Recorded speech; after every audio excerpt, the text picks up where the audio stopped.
안녕하세요. 반갑습니다. 저는 미래에셋 대우 베트남 법인의 미스랑입니다.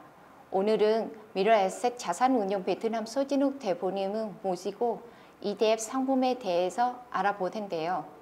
대표님 안녕하세요. 네, 안녕하십니까.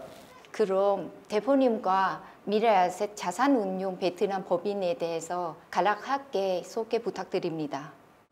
네, 안녕하십니까. 미래에셋 자산운용 베트남 법인의 대표 소진욱입니다. 저희 미래에셋 자산운용은 2006년 미래에셋 그룹 계열사들 중 최초로 베트남에 진출했으며 이후로 총 8개의 한국 설정 베트남 펀드를 출시해 운용해 왔습니다. 저는 그 시작전부터 지금까지 계속 미래에셋 펀드들의 베트남 투자를 총괄해 왔고요. 2018년에는 베트남 당국의 허가를 받아 현지 자산운용사를 설립, 한국이 아닌 베트남에 설정된 주식형 펀드도 같이 출시해 운용하고 있습니다. 현재 저희 미래에셋 자산운용이 운용하고 있는 투자 자산은 US 달러 기준 약 5억 불 정도이고요. 처음 베트남에 진출한 시점부터 10년이 넘는 투자 활동을 통해 축적된 경험과 전문성에 힘입어 외국계 베트남 펀드들 가운데 가장 우수한 성과를 달성하고 있다고 자부하고 있습니다. 이러한 자신감 그리고 자부심을 바탕으로 올해는 VN30 지수를 추종하는 ETF를 준비해 왔고요. IPO 프로세스까지 성공적으로 마치고 조만간 상장을 앞두고 있습니다. 그런데 방금 ETF를 출시하신다고 말씀하셨는데요. ETF가 어떤 것인지 모르시는 분들은 있을 텐데요. 간단하게 ETF란 무엇인가 설명 좀 부탁드립니다. 네. ETF는 Exchange Traded Fund의 약자인데요. 아주 간단히 설명드리면 투자자들의 펀드 투자 편의성을 위해 펀드를 마치 기업의 주식처럼 증시에 상장시킨 상품입니다. 다만 ETF는 일반 펀드와 달리 펀드에서 투자하는 포트폴리오가 특정 지수를 추종하게끔 설계가 됩니다. 조금 더 쉽게 풀어서 말씀드리면 일반 주식형 펀드의 경우에는 저희 같은 펀드 매니저가 시장 상황을 지켜보면서 좋은 주식을 사고 나쁜 주식을 팔면서 포트폴리오를 구성하게 됩니다. 당연히 투자자 입장에선 펀드 내에 정확히 어떤 주식들이 얼마만큼 들어있는지 파악하기가 쉽지 않고 또 그 성과도 결국 펀드 매니저의 능력에 달려있게 되겠죠.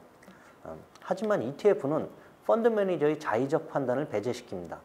처음부터 ETF가 추종하는 지수를 구성하는 그 기업들을 각 비중만큼 투자하게 되어 있고요. 따라서 그 펀드의 성과도 예측하기가 쉽죠. 저희가 곧 상장할 ETF를 예로 말씀드리면 추종하는 지수가 VN30 지수이니까 VN30을 구성하는 30개 종목을 지수 구성 비중만큼 유지하면서 성과를 VN30과 거의 동일하게 유지하는 겁니다. 따라서 개별 종목의 좋고 나쁨은 잘 모르겠지만 베트남 증시는 어쨌든 상승할 것 같다 혹은 하락할 것 같다는 판단을 하셨을 때 ETF 매매를 통해 원하는 성과를 획득하실 수 있겠죠. 네, 이제 ETF가 어떤 상품인지 잘 알겠습니다. 궁금한 점이 있는데요. 단순히 지수를 따라가는 것보다 전문가인 펀드 매니저 운영하는 펀드에 투자하는 것이 더 좋을 수 있을 것 같은데요. 펀드보다 ETF를 통해 투자하는 장점이 있은가요? 저희 같은 펀드 매니저는 그 휘하에 다수의 애널리스트 조직을 두고 철저한 분석에 입각해 종목을 고르고 투자합니다. 보다 나은 의사결정을 위해 전문적인 지식 그리고 방대한 네트워크를 활용하죠. 하지만 그럼에도 불구하고 사실 저희 펀드 매니저가 벤치마크 지수 이상의 수익률을 달성하는 게 꼭 쉽지만은 않습니다. 원래 누군가는 사고 또 누군가는 파는 그런 활발한 주식 거래가 가능한 이유 자체가 증시가 분명 비합리적인 부분이 존재하기 때문이니까요. 장기적으로 보면 아마도 펀드 매니저가 운용하는 펀드들이 지수보다 나은 결과를 낳을 가능성이 훨씬 높겠습니다만 각각의 국면에서 펀드가 지수 성과를 하회하는 경우도 아주 번번하게 나타납니다. 하지만 ETF는 지수 구성 종목을 복사해서 운용하기 때문에 적어도 지수와 동등한 성과를 만들어내고 따라서 성과에 대한 예측 가능성이 높다는 그런 장점이 있습니다. 나아가 ETF는 거래 편의성이라는 측면에서도 장점을 가지고 있는데요. 첫째, ETF는 시장에서 자유롭게 사고 팔 수 있기 때문에 펀드에 비해서 현금화 기간이 굉장히 짧습니다. 둘째, 일반 펀드는 일정 기간 이내에 환매할 경우 환매 수수료가 부과되지만 ETF는 환매 수수료 없이 자유롭게 매매할 수 있습니다. 마지막으로 ETF는 직접 투자 시에 판매 보수라든가 그런 수수료가 없어서 일반 펀드에 비해 투자 비용이 더 저렴할 수 있겠죠. 그렇다면 ETF는 어떤 투자자들에게 적합한가요? 베트남 증시에 투자하는 많은 개인 투자자분들은 소수의 개별 종목에 투자하는 방식을 고수하고 계십니다. 주식 투자를 투기적 관점에서 접근하는 분이라면 그와 같은 방식의 직접 투자가 꼭 나쁘다고 볼 수는 없을 겁니다. 하지만 기업을 잘 알고 종목 선택에 성공한다면 포트폴리오 투자를 원칙으로 하는 펀드나 ETF 대비 고수익을 올릴 수도 있으니까요. 하지만 현실적으로 개인 투자자분들이 기업의 가치를 제대로 분석하기는 극히 어렵죠. 설령 좋은 기업을 발굴했다 해도 좋은 기업의 주가가 꼭 오른다는 보장도 없고요. 주식시장 속설에 의하면 좋은 기업이 반드시 좋은 주식은 아니라고 하지 않습니까? 그렇기에 ETF는 증시가 상승할 것이다 예상은 하되 종목 선정에 어려움을 겪는 그런 개인 투자자분들이 종목 리스크를 배제하고 증시 상승을 누릴 수 있는 좋은 수단이 됩니다. 일례로 VN30을 추종하는 ETF 한 주를 사시면 소액 투자로는 포트폴리오 구성이 불가능한 베트남의 30개 우량 종목에 분산 투자하는 효과를 창출할 수 있는 거죠. 결론적으로 말씀드려서 주식 투자에 관심을 가지고 계시되 종목 선정에는 자신이 없는 분, 하지만 펀드를 통한 장기 투자보다 단기적인 매매를 더 선호하시는 분들에게 가장 적합한 투자 수단이 바로 ETF라고 보시면 될 것 같습니다. 현재 상장된 ETF를 보면 외국인 투자자들이 특히 ETF를 선호하는 것 같은데요. 그 이유가 따로 있는가요? 가장 큰 이유는 아마 친숙함이겠죠. 베트남의 ETF 시장은 아직 걸음마 단계입니다만 사실 ETF는 지난 10년간 전 세계 증시에서 굉장히 빠른 속도로 성장하면서 다양하게 진화되어 왔습니다. 많은 외국인 투자자분들은 개인과 기관을 막론하고 대표지수형, 섹터형, 테마형, 원자재형, 그리고 채권형 등 각종 ETF에 투자해본 경험들이 있으신 거죠.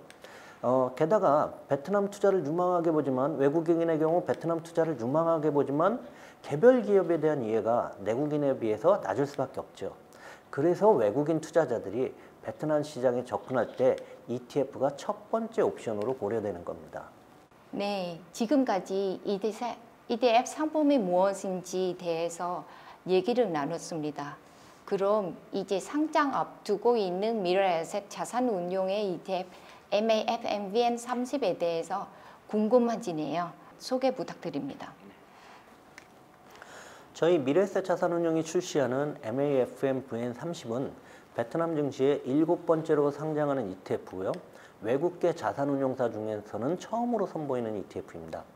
앞서 말씀드렸듯 VN30 지수를 추종하는 ETF고 향후에는 보다 세분화된 지수를 선택 혹은 직접 개발해서 또 다른 ETF를 낼 계획도 있습니다.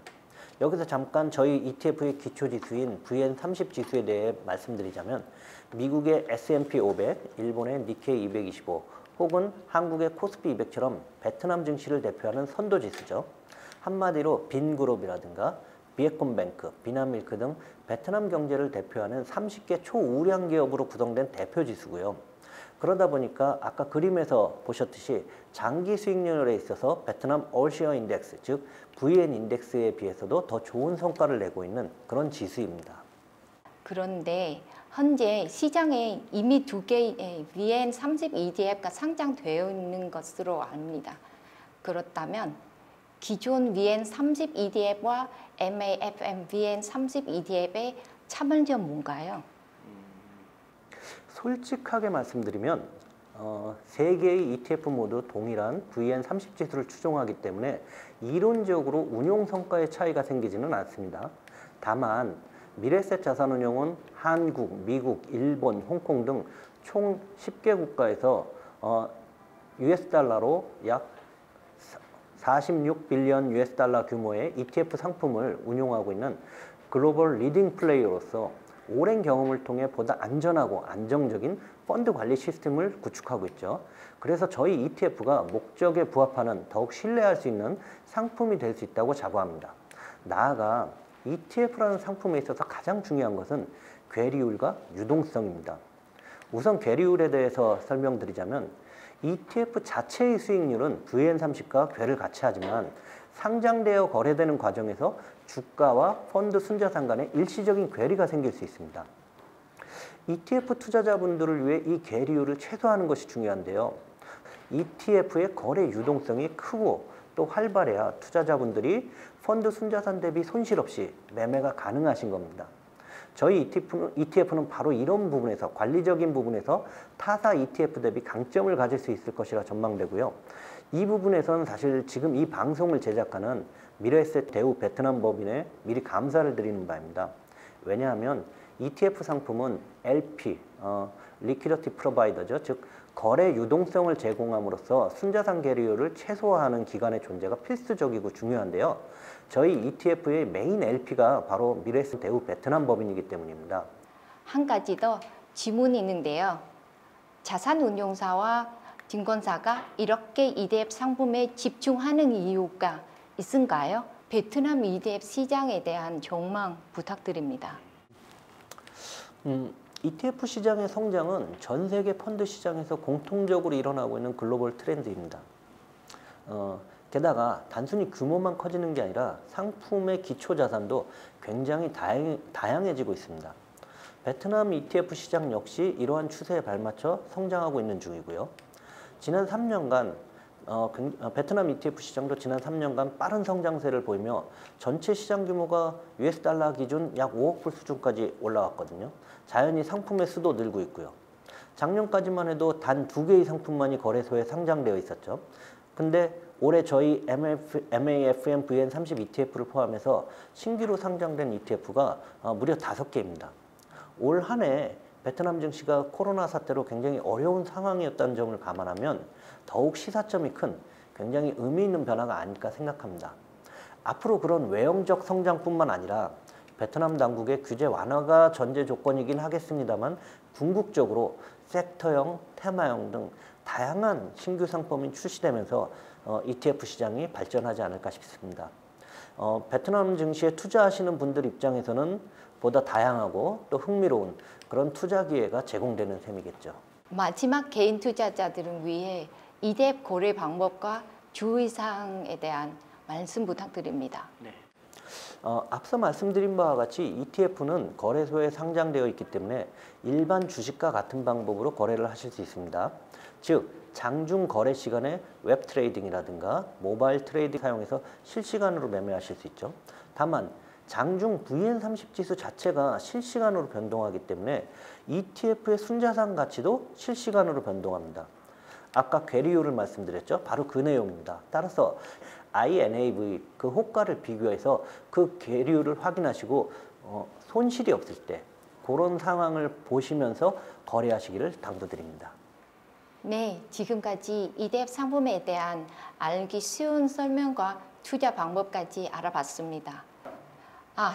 그리고 ETF 투자하는 베트남 전국 9개 지점과 미래에셋, WTS 등 최고 플랫폼은 제공하는 미래에셋 대우 베트남 법인에서 더욱 쉽게 시작할 수 있습니다.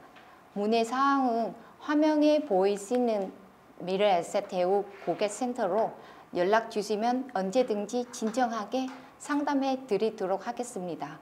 감사합니다.